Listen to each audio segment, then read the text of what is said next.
La tâche qui nous est demandée n'est pas hyper simple, puisqu'on a quand même parlé pendant un peu plus de 2 h 30 ce matin, et que ce qu'on va devoir faire, c'est du coup vous restituer la substantifique moelle de tout ce que nous nous sommes racontés. On va donc essayer de faire au mieux. Et je commencerai par donc vous présenter ce qui a été l'objet de ce premier atelier.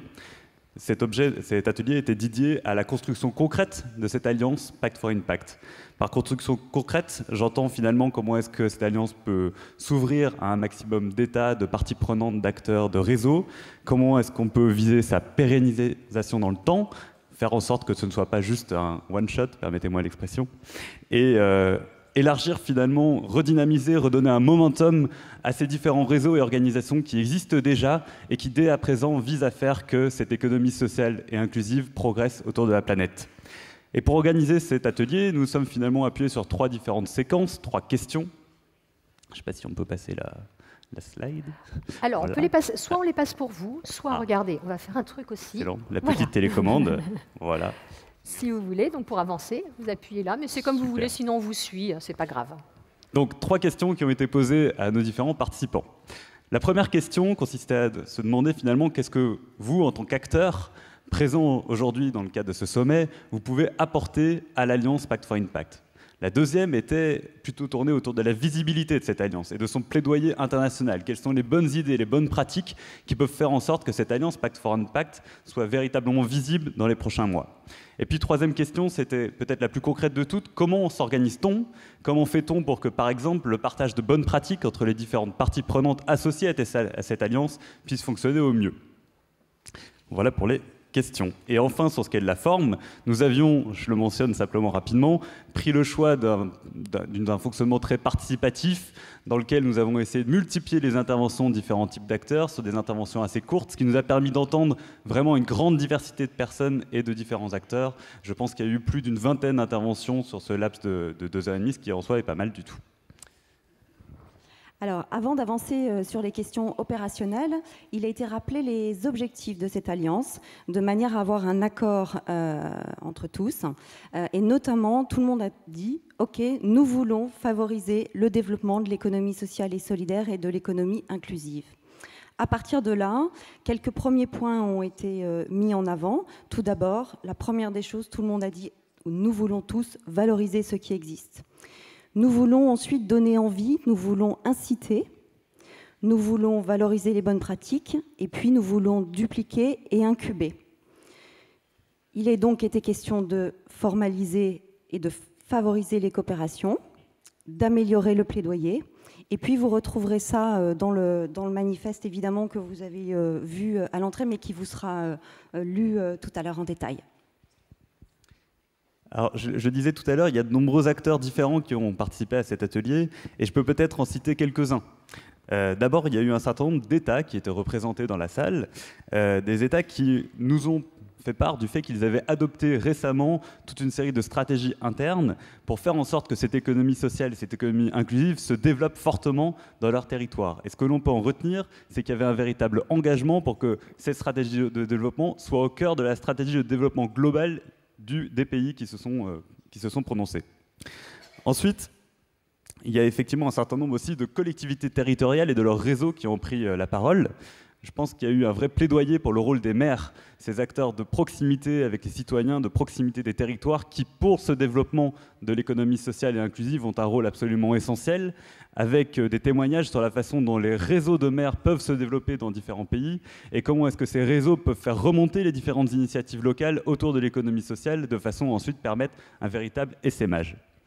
Autre type d'acteurs présents, évidemment les réseaux des acteurs de l'économie sociale eux-mêmes, qui sont déjà pour toute une partie et depuis de longues années institués. On a eu l'exemple à un moment de l'International Cooperative Alliance, qui existe depuis 1895 et donc une des plus anciennes organisations non gouvernementales. C'est un exemple parmi d'autres qui revient tout à fait sur ce que tu disais, Lucie, qui est qu'il faut construire sur l'acquis pour faire que cette alliance se développe.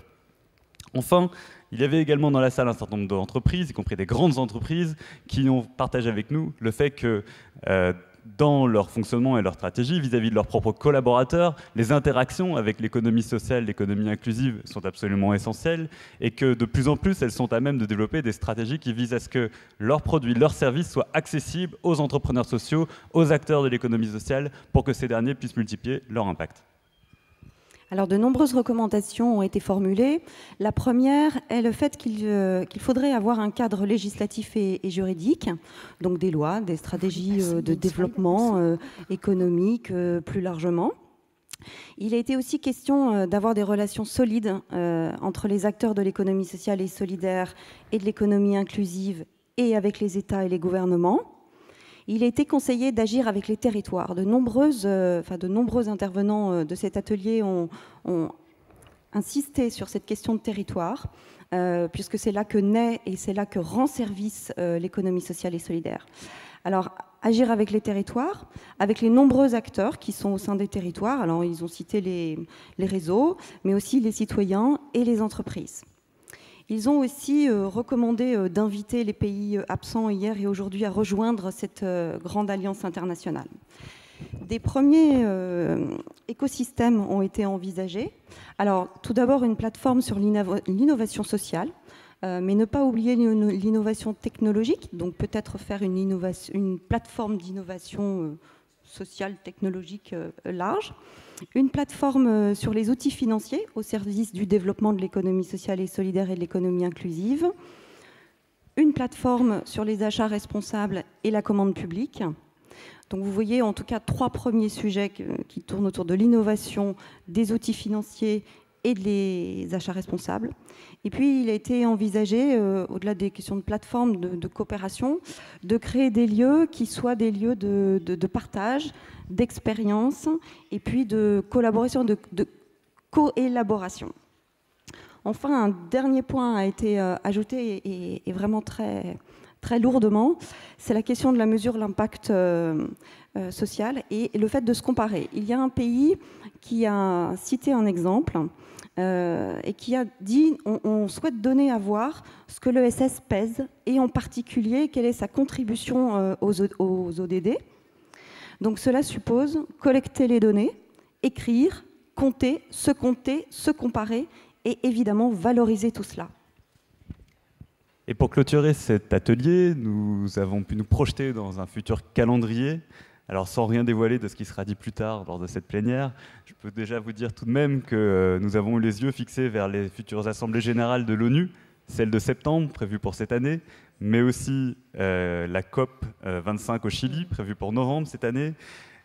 Et enfin, cette AG d'ONU prévue pour 2020, celle de septembre 2020, avec une idée qui est ressortie, une idée forte, qui est que finalement, cette alliance Pact for Impact peut peut-être être le moteur qui permettra de faire en sorte qu'une résolution soit adoptée à l'Assemblée générale des Nations Unies, défendant, du point de vue mondial, l'intérêt de développer cette économie sociale et inclusive en vue de l'atteinte des objectifs de développement durable. On y a aussi évoqué rapidement l'idée d'un Pact for Impact Europe, et peut-être, pourquoi pas, un jour, l'idée aussi de Pact for Impact régionaux, en tout cas de voir une multiplication d'événements qui sont peut-être des événements d'ores et déjà prévus, mais qui pourront du coup partir avec Pact for Impact dans une logique finalement de mise en avant de ce nouveau dispositif, de cette nouvelle alliance pour donner toujours plus de poids à ce plaidoyer que nous portons ensemble aujourd'hui. Et donc, c'était la conclusion. Merci, de cet formidable. atelier. Je vais vous proposer une chose. À la régie, si vous pouvez allumer la salle un instant, je vais proposer à tous les participants de cet atelier de vous lever et qu'on puisse vous applaudir aussi pour ce travail, parce que vous le méritez et bravo. Il faudra redire votre message à Christophe Itier, vos propositions aussi, pour les déclinaisons que vous proposez pour ce Pact for Impact. Bravo à vous. Pour la restitution de l'atelier numéro 2, qui s'intitule « Quel cadre institutionnel pour l'économie sociale et inclusive ?» donc sujet éminemment important aussi. On y touche, je suppose, à des questions de gouvernance, de fonctionnement concret. Je vous laisse la parole, Alain Coher. Je vous rappelle que vous êtes membre du Comité économique et social européen. Vous restez assis, vous vous levez en avant-scène, comme vous voulez. Bon, on va bien voir. Donc, merci beaucoup C'est un atelier qui fut excessivement intéressant. Rapprocher, voilà, je vais le rapprocher. Donc particulièrement intéressant, et je remercie ma collègue Ariane Rodert du comité qui a brillamment géré cet atelier pendant près de 2h30, donc c'est quand même un défi en termes de timing. Nous avons eu en introduction le professeur Hillet, qui est professeur à l'Université de Luxembourg et qui nous a donné un peu les grandes lignes de ce que pourrait être un guide qui permettrait effectivement aux politiques publiques de réfléchir à la manière dont on peut construire un cadre législatif adapté en fonction des différents pays, puisqu'il n'y aura jamais un cadre législatif comparable d'un pays à l'autre, mais des éléments qui peuvent être convergents, qui peuvent rassembler et qui peuvent venir également de ce que d'autres ont comme expérience jusqu'à présent en matière d'économie sociale. Ce guide est en cours d'élaboration, il va prendre encore quelques mois, mais c'était particulièrement intéressant de voir son approche. Ensuite, l'atelier était composé, je dirais, d'une représentation de personnes qui venaient des différents continents. Nous avions l'Europe, nous avions l'Afrique du Nord, nous avions l'Amérique du Sud. Donc c'était intéressant de voir ces échanges, la manière dont l'économie sociale a trouvé sa place dans ces différents pays. Et de manière générale, ce qu'on peut dire, c'est que là où il y a un cadre législatif, là où les pouvoirs publics accompagnent l'économie sociale, on voit qu'elle a une place importante, 8, 10, 12% en termes de produit intérieur brut. Je n'aime pas souvent citer cette référence au produit intérieur brut parce que l'économie sociale, c'est plus que du quantitatif, c'est du qualitatif. Mais bon, pour le moment, c'est la référence. Et à côté de ça, on voit que les pays, certains pays comme la Suède, qui ont effectivement une économie sociale, une économie publique très importante, l'économie sociale appuyée par les pouvoirs publics est un peu résiduaire encore aujourd'hui et a besoin d'un cadre législatif pour avancer. Le Maroc, bien qu'ayant un cadre législatif, on voit qu'il peine aujourd'hui encore à se structurer et à organiser l'économie sociale pour lui donner pleinement sa place. J'ai besoin peut-être... Oui, alors attendez, où est-elle? Voilà, on vous la passe. Alors, donc, que s'est-il passé dans votre atelier? Alors, que pouvons-nous constater? Alors, j'ai été trop vite, il faut faire marche arrière. Vous savez faire marche arrière? Oui. Voilà, constat. D'abord, le cadre juridique, c'est d'abord un choix politique. Et il ne faut pas mettre la charrue avant les bœufs, comme on dit. Il faut d'abord que le politique pense à la manière dont il veut voir et s'organiser l'économie sociale. Donc c'est d'abord une responsabilité politique de réfléchir à la manière dont on va répondre aux besoins de la population et la manière dont on va élaborer le cadre juridique en fonction des besoins de la population et en fonction des réalités de ces populations. Parce que l'économie sociale, sa grande force, ça jusqu'à présent de faire émerger les besoins de la population, de travailler en phase avec les besoins de la population, souvent en amont même des propres législations. Et les législations se sont créées pour répondre à ces besoins des populations poussés par nos organisations qui sont souvent les premiers, je dirais, entreprises à être attentifs à ces évolutions, à ces besoins. Ensuite, le cadre juridique, ce n'est pas une fin en soi. C'est un élément qui va venir compléter, mais ce n'est pas une fin, ce n'est pas une finalité. Cependant, son absence peut constituer un frein au développement de l'économie sociale, à sa capacité à donner une ampleur à l'économie sociale, à organiser les entreprises, à organiser les fédérations qui vont venir en appui aux politiques et à organiser l'ensemble du secteur. Donc il ne faut pas, c'est pas le préalable, mais c'est certainement un élément et une condition de son développement. Ensuite, ce cadre juridique doit être conçu pour libérer la capacité transformatrice de l'économie sociale. C'est un élément très important. Il faut pouvoir lui donner les moyens de son action, les moyens d'agir pour répondre aux besoins de la population. Et ce qu'on a dit, c'est de libérer les énergies. Beaucoup de jeunes entrepreneurs. Alors l'économie sociale, il y a l'économie sociale qui existe depuis 150 ans. L'économie sociale, ce n'est pas nouveau. Il y a un renouveau aujourd'hui à travers l'entrepreneuriat social de ce qu'est l'économie sociale et de la capacité que la jeunesse a de se prendre en main, à se prendre en charge pour répondre à ses propres besoins. Et c'est là qu'il faut pouvoir canaliser ses énergies et finalement, je veux dire, libérer tout le potentiel que l'économie sociale a en elle. Donc ça, c'est ce constat qu'on a pu faire à travers ce qui a été dit, mais également les échanges à travers la salle. Ensuite, en termes de réflexion collective, les entreprises de l'économie sociale, ce sont des entreprises à part entière, qui sont aujourd'hui arrivées à maturité pour assurer le développement social et le développement économique d'un pays. Bien souvent, on a eu tendance à considérer que l'économie sociale, c'était une économie de la réparation.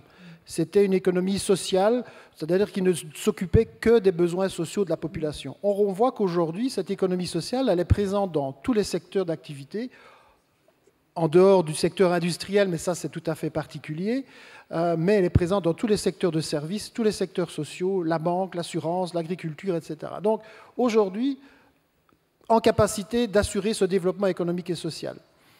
Nous avons besoin d'une convergence pour pouvoir assurer ce développement entre les politiques publiques, qui sont importantes pour appuyer ce soutien, la recherche et la réflexion académique, scientifique, qui portent effectivement l'économie sociale, et enfin une société civile organisée qui a besoin de venir auprès des pouvoirs publics, tant au niveau d'un État qu'au niveau des régions, et démontrer la plus-value que nos organisations ont et du besoin qu'elles ont à répondre aux objectifs sociaux et économiques.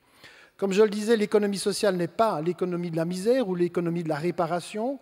Elle n'est pas réservée aux jeunes générations, mais c'est important, c'est ce lien intergénérationnel qui peut être créé entre ceux qui ont une certaine expérience de l'économie sociale et les jeunes qui ont besoin aussi d'un référentiel pour construire leur modèle, construire leur entreprise.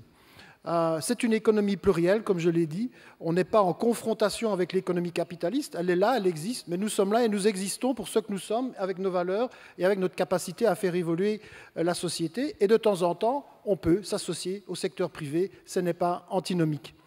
Et la société civile, aujourd'hui, elle a les clés pour poser ce cadre législatif et elle doit être associée au processus décisionnel. Je pense que c'est important de ne pas voir dans les organisations de la société civile des gens qui seraient opposés aux politiques publiques. Non, on vient renforcer la capacité qu'ont les pouvoirs publics, qu'ont les politiciens à réfléchir aux besoins de la population avec nos organisations.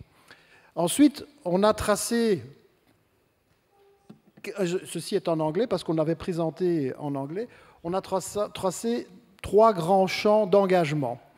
Alors, il y a les mesures politiques, et on a fait 3 types de recommandations qui ont été soumis, donc 3 types de recommandations à chaque fois, qui ont été soumis à l'Assemblée et qui ont fait l'échange de nombreux échanges qui ont été légèrement adaptés en fonction de ce qu'on nous a dit. Donc, ça a déjà été cité, je pense que les États doivent s'engager à soutenir le groupe international de liaison sur l'économie sociale, de façon à pouvoir porter cette résolution dont on vient justement de citer auprès des Nations Unies, parce que l'économie sociale, ce n'est pas une économie qui vient de l'Europe, de l'Afrique, on le voit que c'est une économie qui se développe au niveau mondial. Donc aujourd'hui, il y a un besoin de répondre de manière globale à ce qu'est l'économie sociale et à ce qu'elle peut apporter. Et les États ont un rôle à jouer là-dedans. Ensuite, on a vu un focus sur la question de l'Europe, bien entendu. Nous savons qu'aujourd'hui, la Commission européenne est en renouvellement, le Parlement européen vient d'être réétabli. Nous demandons, il y avait un intergroupe économie sociale, il doit être relancé. C'est très important pour les intérêts de nos organisations et qu'il faut aussi avoir un plan d'action cohérent au niveau européen. De même que pour toutes les parties prenantes, tant au niveau régional comme au niveau européen, on a créé un comité de monitoring qui est aujourd'hui accompagné par plusieurs États, que dans cette alliance globale qui est en train de se construire, il y ait aussi des comités de monitoring pour accompagner le développement en Afrique, en Asie, en Amérique latine. J'accélère un peu parce que je vois le temps qui passe. Il n'y a plus que 2 slides, vous savez. Ensuite, effectivement, ce besoin de reconnaissance et de visibilité. On a besoin, bien entendu, d'un guide. Il faut pouvoir guider les politiques dans leur développement à la fois régional et nationaux. Il faut reconnaître et promouvoir cette diversité des formes d'entreprise dans les nouveaux concepts, mais également les concepts anciens, afin de répondre à ces besoins sociaux, économiques et aujourd'hui environnementaux. Et puis, bien entendu, pouvoir enregistrer l'activité de nos organisations à travers les comptes satellites ou tout type de production d'outils et d'instruments qui peuvent mesurer la réalité de l'économie sociale. Et enfin, la création de cet environnement, de cet écosystème, qu'on fait souvent appel à cet écosystème, parce que c'est indispensable aujourd'hui de pouvoir avoir une politique qui englobe l'ensemble de ce qui va pouvoir soutenir le développement de l'économie sociale. C'est l'accès au financement, c'est les marchés publics, c'est la recherche, c'est l'éducation aujourd'hui, qui est un facteur clé de la croissance de nos organisations. C'est d'avoir aussi des politiques qui, comme on dit, qui mainstream, qui vont aller voir ce qui est posé par d'autres ministères. Est-ce que les autres ministères prennent en compte bien la réalité dans le développement de leur propre politique de ce qu'est l'économie sociale. Et enfin, promouvoir les partenariats vrais avec l'ensemble des organisations, mais également des partenaires avec les organisations internationales qui participent à cette dynamique. Pile poil. Parfait, formidable. Bravo pour le respect du timing et bravo pour ce formidable exercice de synthèse parfaitement relevé, comme vous l'avez fait aussi. Je retiens dans vos messages qu'il y a déjà des points communs qui sont en train d'émerger, notamment la nécessité d'une cohésion internationale, évidemment, nous sommes là pour ça, mais aussi d'une cohésion européenne, et vous allez même jusqu'à suggérer vous-même la création d'un pacte for Impact Europe. Je le redis pour Christophe Ithier qui vient de nous rejoindre. Monsieur le Premier ministre, je ne vais pas tenter une synthèse de vos premières interventions, mais en revanche, peut-être que synthèse de synthèse, on peut aller juste voir un petit peu ce qui se passe du côté de Guillaume et de ses formidables illustrations de facilitation graphique qui vont nous permettre déjà de retenir les premiers messages forts de ces synthèses. Voilà, donc tandis que ça s'affiche, j'arrive à vous, Sarah Dury, vous êtes directrice de Bidaya et vous avez, vous, modéré... Pardon, je reviens à vous tout de suite, il faut que je fasse quelque chose comme je l'ai fait pour vous. C'est vous demander à vous de vous lever, les participants de l'atelier d'Alain, voilà, pour qu'on puisse vous applaudir aussi et mettre de la lumière pour la régie. Merci beaucoup pour votre engagement, votre implication et votre travail.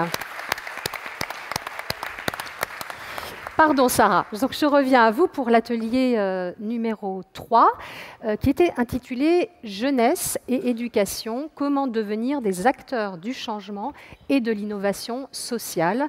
Alors est-ce qu'en 10 minutes vous pouvez relever le défi, nous dire ce qui s'y est dit et passé et décidé? Alors je vais juste rompre un peu avec la tradition. Vous voulez? Je vais me mettre debout pour l'ESS.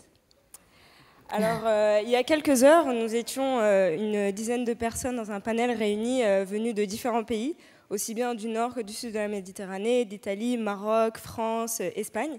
Et on a parlé du rôle de la jeunesse et de l'éducation et comment on peut devenir des acteurs de l'innovation sociale et du changement. Les constats qui ont été retirés des différents panélistes sont d'abord qu'en termes d'éducation et de ESS, il existe un certain nombre d'acteurs, un certain nombre de programmes déjà existants. Ils sont multiples, aussi bien au niveau de l'école primaire, du secondaire ou du supérieur. Et cette multitude d'initiatives est à la fois une richesse, mais aussi quelque chose qu'il faut fédérer. Donc, ce qui m'amène à mon deuxième constat, que certes, il y a des programmes qui aident à former à l'ESS et à l'innovation sociale, mais qu'il est nécessaire de fédérer ces différents acteurs et ces différentes initiatives en créant des écosystèmes connectés et donc forts.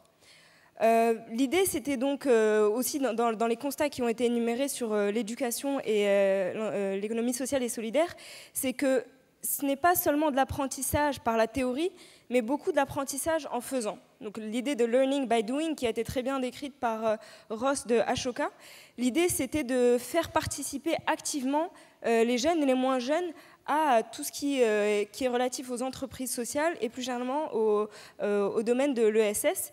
Et donc l'idée, c'est avant tout de former à des compétences, mais surtout à un esprit collaboratif.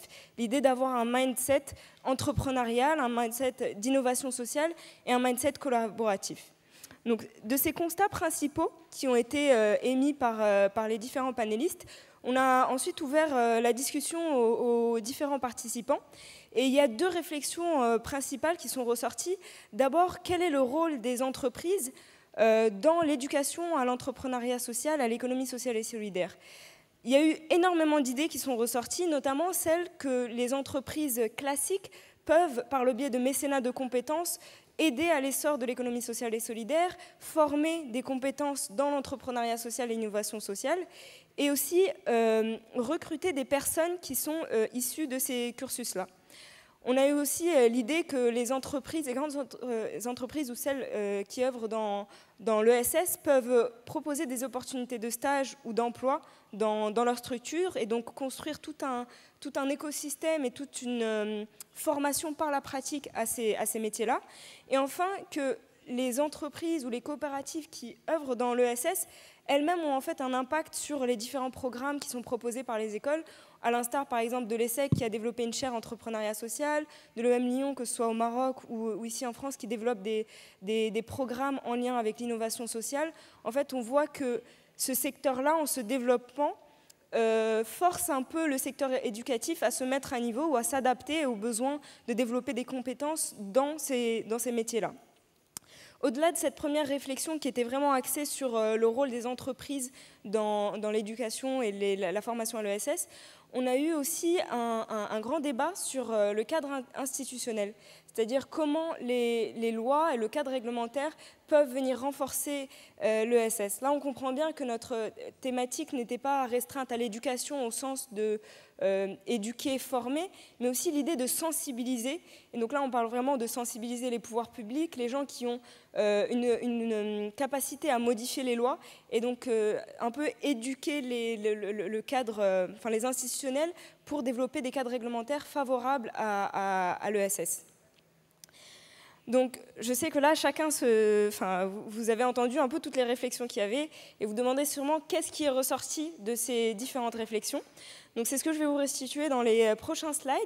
En fait, on a fait des propositions d'engagement qui sont assez nombreuses et qui sont là classées par ordre de priorité, selon les participants à ce workshop.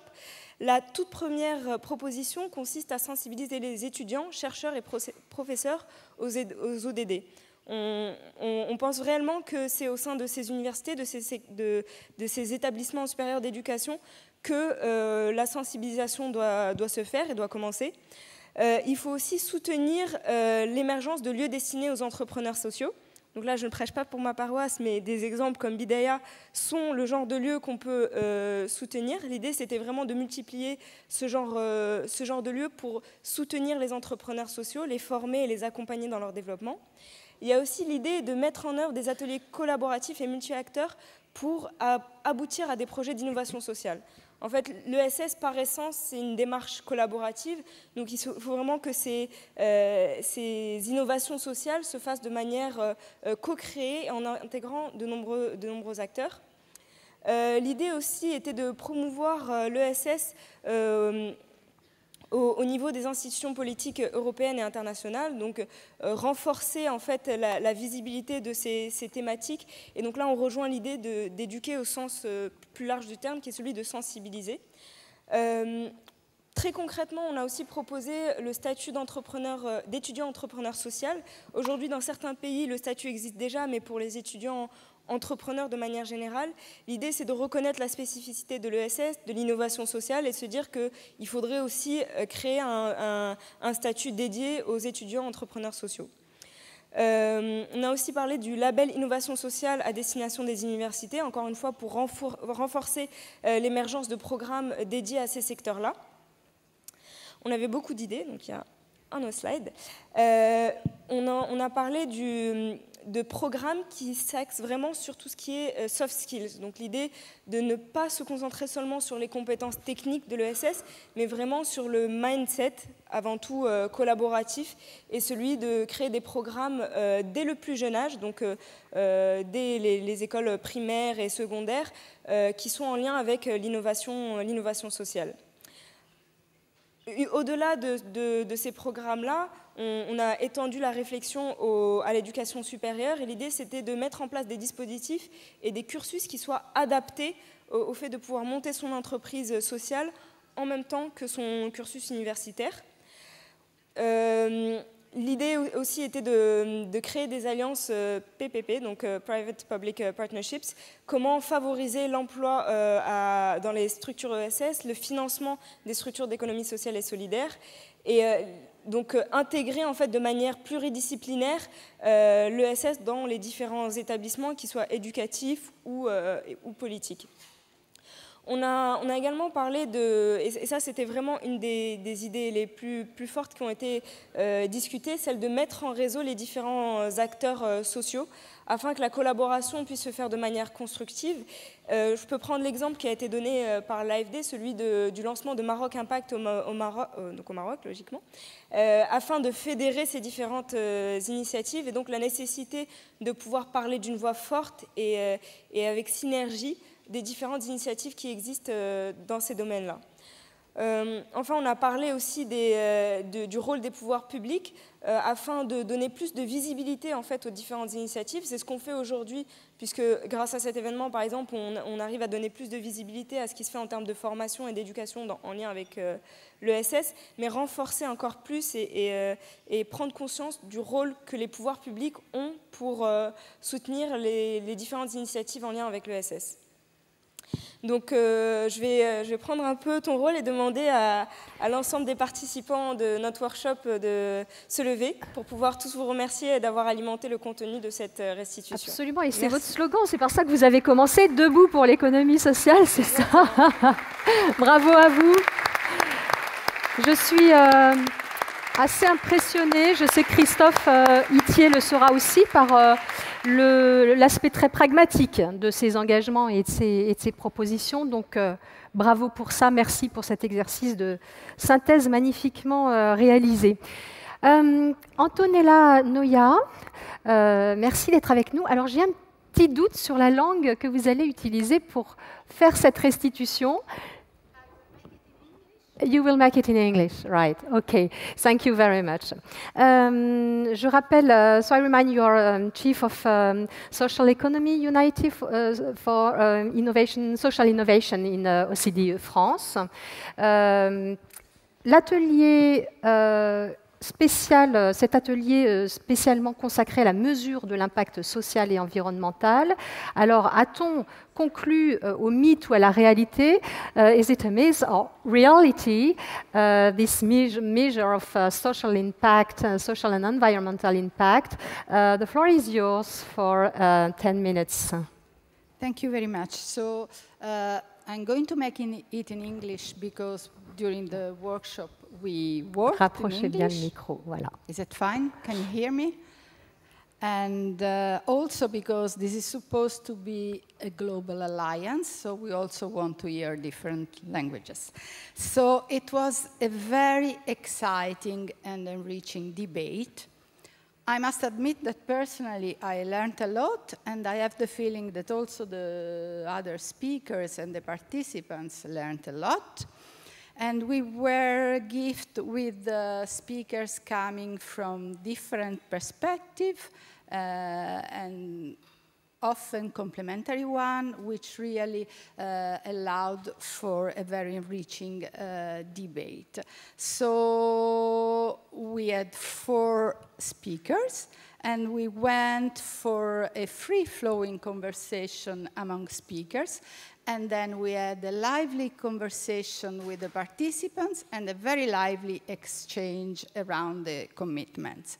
So we started by setting the context, and the way we decided to do it was to work through keywords, so to set the tone of the discussion and to immediately see what one has in mind when refers to impact management or impact measurement.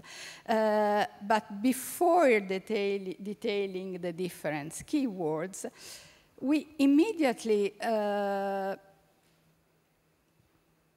mentioned something which is indeed very surprising. In fact, the reality seems that financial accountability remains the main focus, while the main focus should be, or the equal focus should also be, social environmental accountability. So it would seem that ultimately we risk not to be accountable to the people that we are here for. So from this issue, there is clearly something that needs to be done, and this is exactly to stop this shift between financial and social accountability. And there was a very interesting discussion on something that I believe needs really to be further taught. There is a lot of discussion that we have about reforming the capitalism, make it more human, bringing more justice, bringing more equalities, but maybe a way also to achieve this objective is also to reform financial accountability in order to shape it in a way that we can capture what needs to be captured. So, and we conclude at the end of the day that we have the right as a society to claim for an accounting system allowing us to do what we need to do, which is exactly to be accountable for the people that we need to serve. So this was the general context, one of the general elements of our conversation. And starting from this, we mentioned a number of elements that needs to be taken into account. So what do we think when we refer to impact management or to impact investing? So people said it is all about empowerment. It is moving power from those that have the power to those who don't have the power. And this risks to be the people we need to serve. So it was a lot of about interoperability between frameworks. We have a multiplicity of frameworks. Sometimes maybe too many frameworks, and maybe we need to make efforts to connect them, to have them dialoguing. And another element which is important when referring to impact measurement is the need to put the user at the center of it. And also, in parallel, also to take in account the stage of development of the different business, especially the business in the field of social and solidarity economy and social entrepreneurship, and also the diversity of organization. And I see that this is a recurring term, acknowledging the diversity, the biodiversity of actors. And so another interesting element was to say that measurement is an action lever to shape and impose what we value, and we take actions. And this, ultimately, I think, reminds us of also the political aspects of measurement tools.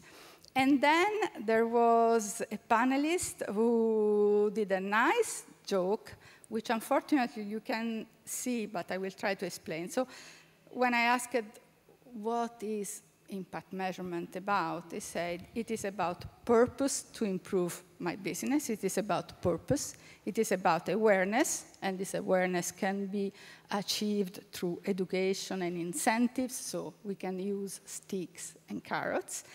It is about cash and cost for investees, and it is about terminology, because we realize at the end of the day that we do not all use the same language, the same concept, and this results in cacophony. So when you look at vertically at purpose, awareness, cash, and terminologies, you read pact. So there is a pact also to be built around impact measurement, and maybe this pact needs to be around focusing on change which matter for people. Antonella, sorry to interrupt you. Have you got slides? Yes. Okay. You will use them afterwards. This was the preamble. And okay. But no, it's just to check that we are not missing anything. No, no. And now, can I have the first slide, please? Okay, you've got... not sure you can read. Yeah. So, and now we focus on the commitments, because all the discussion that we had before, to some extent, are translated into this commitment. So we started with 9 commitments, and we ended up with 6, and including 1 brand new. So there was a lot of emphasis on the need to support the creation of a culture of social impact or social performance management and measurement, along all the enterprises, because the need is really to reinforce this accountability, responsibility towards impact mindset, both in people and business affected by impact measurement. And if we can end up in creating this culture, this will allow to take into account the biodiversity and also to bring the beneficiaries since the beginning in the social impact discussion. And then someone suggested that we need also to have, to create some commitment about the role that legislation and regulation can have around this. And that was a lot of emphasis on education, promoting education, capacity building, and support for business. And this also echoes some narrative that we have heard yesterday in the different panel, really the need to use education and capacity building to allow people to get it right. And so there was the idea to set up a fund to promote social and environmental impact assessment, as we see happening in some countries.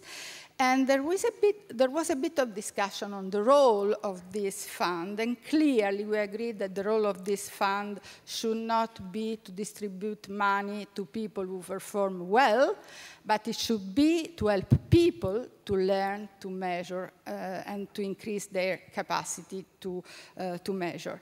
And then there was a suggestion to fund research and experimentation that can also look at innovative ways to measure and to focus on common activities. And then a brand new commitment was that we need to encourage also social investors and other organizations to provide regular feedback and easy to understand the standard guide to the investees, because apparently there is a lack around this, and so this will also encourage the dialogue between the different stakeholders.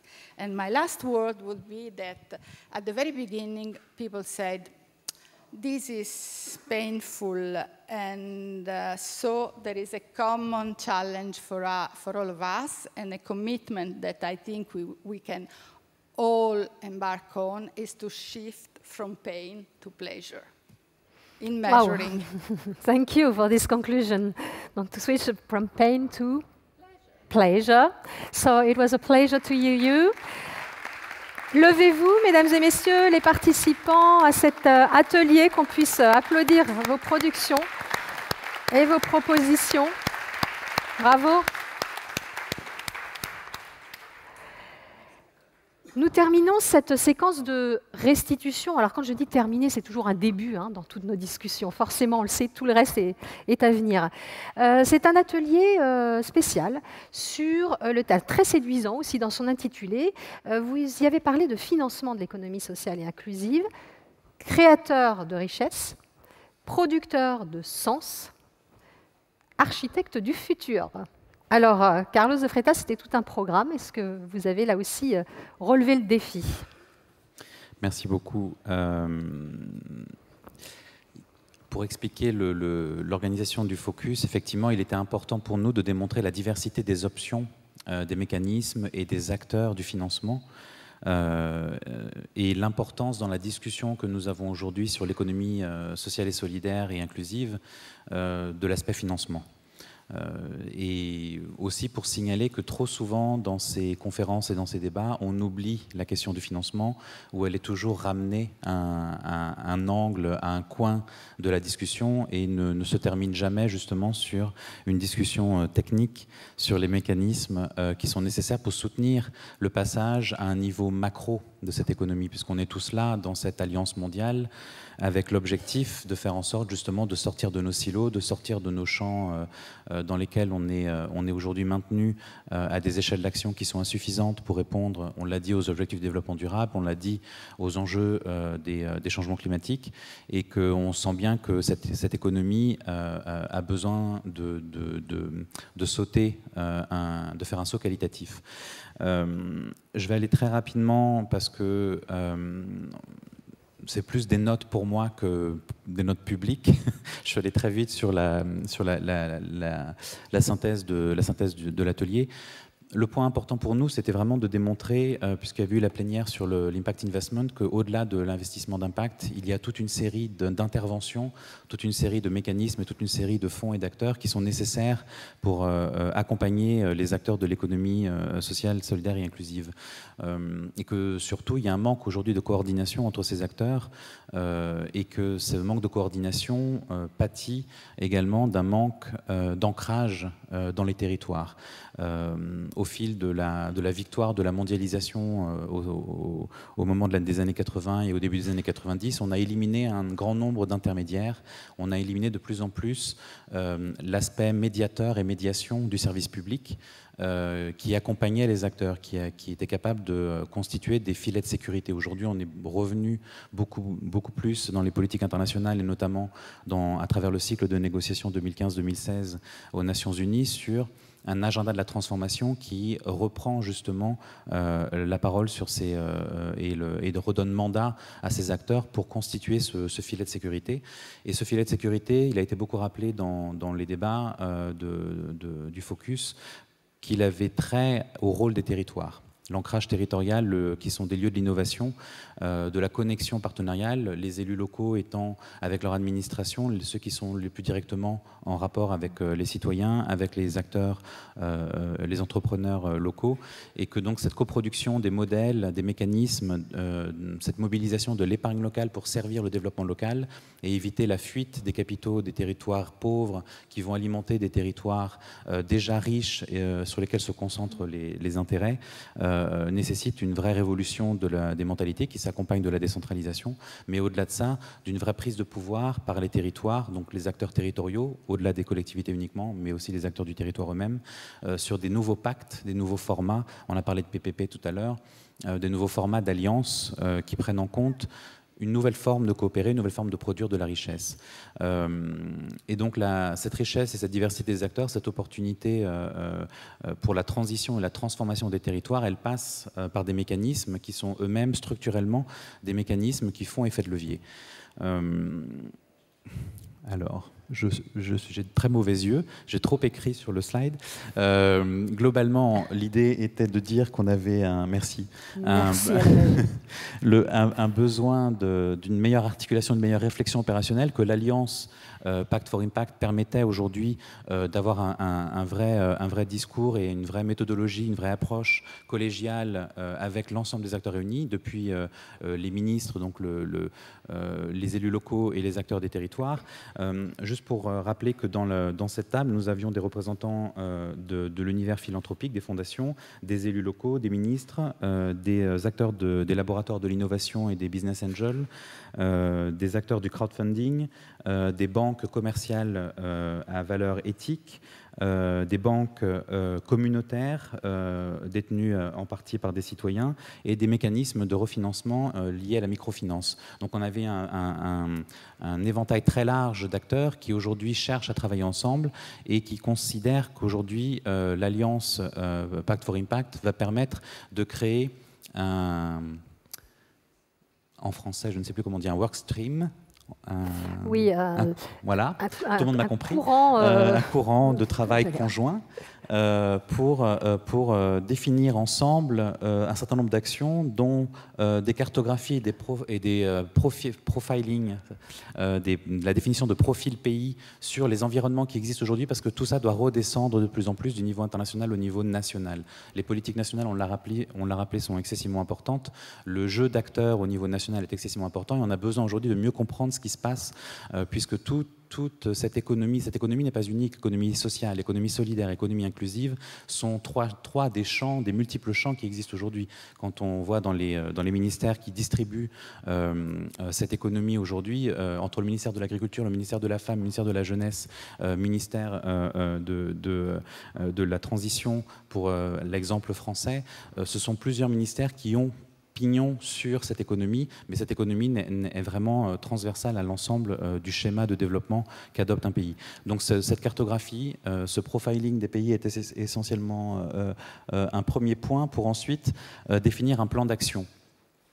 afin de déterminer ensuite ce qui revient à chaque acteur, quelle est la stratégie des têtes de réseau. Encore une fois, on a assez peu parlé de la mise en réseau de manière générale, c'est-à-dire aujourd'hui, un grand nombre d'acteurs de l'économie sociale, solidaire et inclusive, de la finance sociale solidaire, sont réunis en réseau. Ces réseaux sont peu visibles, sont peu connus, souvent des dirigeants, notamment des ministères. Or, ils ont des compétences. On a acquis une maturité aujourd'hui des instruments qui ont été utilisés, des cadres légaux, des normes, des standards qu'ils ont constitués. On parlait de la mesure d'impact. Aujourd'hui, on a une énorme littérature, on a une énorme littérature sur les meilleures pratiques, les bonnes pratiques. Et aujourd'hui, on doit passer au cap de leur intégration dans les politiques publiques. Et dans ce cadre-là, globalement, nous avons discuté d'énormément d'outils, d'instruments, de mécanismes, d'acteurs au sein de ce focus. Et l'engagement majeur qui a été pris, c'est de mettre en place un chantier conjoint sur le financement social, solidaire et inclusif, afin d'inviter les têtes de réseau de cette grande diversité d'acteurs à mieux discuter ensemble, à mieux coopérer et à élaborer ce plan d'action qui nourrira la feuille de route qui sera définie dans les mois qui viennent. Et un grand focus de la discussion a été évidemment sur la modélisation, sur la systématisation des approches, qui ne veut pas dire qu'il y a une seule réponse pour tous, mais qu'aujourd'hui on dispose de modèles financiers qui, par leur propre mise en œuvre, génèrent des co-bénéfices qui rajoutent aux bénéfices qu'on peut mesurer directement, le bénéfice capitalistique qu'on peut mesurer généralement dans les dispositifs bancaires traditionnels. Et enfin, encore une fois, que ce qu'on a déjà rappelé dans tous les autres ateliers, hein, que l'accompagnement depuis l'initiation de l'émergence de l'idée jusqu'à l'accompagnement du renforcement du modèle d'entreprise, aujourd'hui est essentiel dans chacune des étapes, et que ce soutien est aujourd'hui effectivement beaucoup de la responsabilité des pouvoirs publics, mais qu'on peut rendre ce soutien suffisamment sexy pour des investisseurs pour faire en sorte qu'ils investissent une partie de leurs fonds sur ce soutien pour faire émerger le marché qui ensuite nourrira leur modèle financier. Et je voudrais juste terminer sur le fait qu'aujourd'hui, cette diversité s'est manifestée avec l'annonce le 22 juillet, par exemple, de la mise en place du premier cadre légal pour le crowdfunding aux îles Maurice. C'est Elisabeth Howard qui représentait l'association africaine de crowdfunding. Le crowdfunding a été un élément très important dans les pays dits développés sur la fin du monopole bancaire, qui permettait une liberté qu'on n'a jamais connue auparavant dans les pays à haut revenu, sur la multiplicité des interventions, la multiplicité des outils pour financer l'action collective. Mais par contre, on se rend bien compte que dans les pays du Sud, et on connaît l'exemple tous du M-Pesa en Afrique, que ce sont des pratiques qui sont aujourd'hui très répandues sur le continent africain. Donc cette diversité, il convient de l'alimenter et aujourd'hui de constituer des propositions collectives basées sur le professionnalisme de ces réseaux qui sont aujourd'hui en capacité de discuter avec les bailleurs, avec les trésors publics, avec les ministères des Finances. Et je crois que ce qui nous manque aujourd'hui dans l'ensemble des acteurs qui sont ici représentés, et c'est une des grandes victoires de l'agenda du climat, qui est d'avoir fait tremper leur chemise au ministère des Finances, au ministre des Finances, qui jamais ne descendent de leur piédestal pour venir discuter des mécanismes avec les autres acteurs et qui sont essentiels pourtant pour qu'eux-mêmes comprennent la logique, parce qu'ils ne sont pas formés à nos logiques. Et ça, c'est un point essentiel. Merci.